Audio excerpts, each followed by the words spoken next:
Okay, I just got back from the salvage yard, getting some bits and pieces for the engine.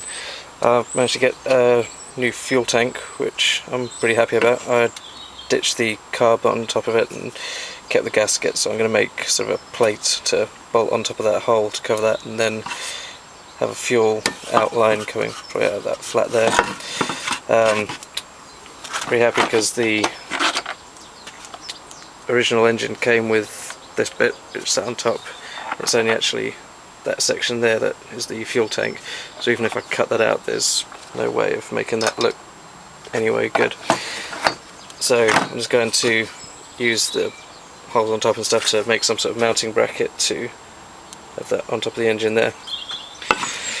I needed a new head gasket, which was going to cost about £6–7 on eBay, so pretty happy about that. While I was at it, I took the head as well, just in case I messed the one I got already when I'm milling it or something.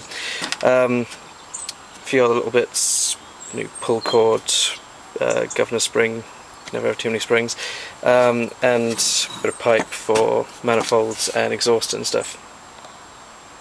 The whole thing came to £3, which is actually the same amount I paid for the engine, but absolute bargain I think, so especially because I was going to pay £6 for just the gasket.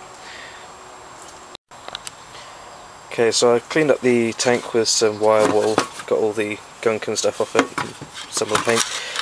I used the old carb gasket to make a template to make this plate here, and bolted that on. Seems to be a pretty good fit, but if it's not watertight then I'll just get some thicker gasket material and that should be alright. I'm trying to work out now where to mount it on the engine. Kind of just thrown it together enough to, you know, hold it together. Don't want it too much on top of the head if that's going to be getting in the way of the spark plug, and also if it gets too hot then don't want the tank exploding or something, if that can happen. I'm leaning more towards having it at the front over the pull cord housing. It's far enough away and it doesn't get in the way of anything. And then if I sort of mount that far enough back, then that'll leave a good space there to have the fuel line coming out. If you've got any ideas then comment back and I'll go from there. So while I've got the engine sort of back together, you can see I've got the turned down crank there and stuff.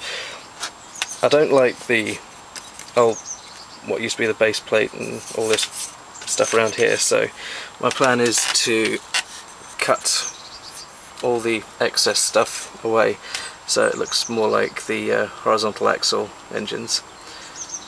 Completely pointless, but just aesthetics really.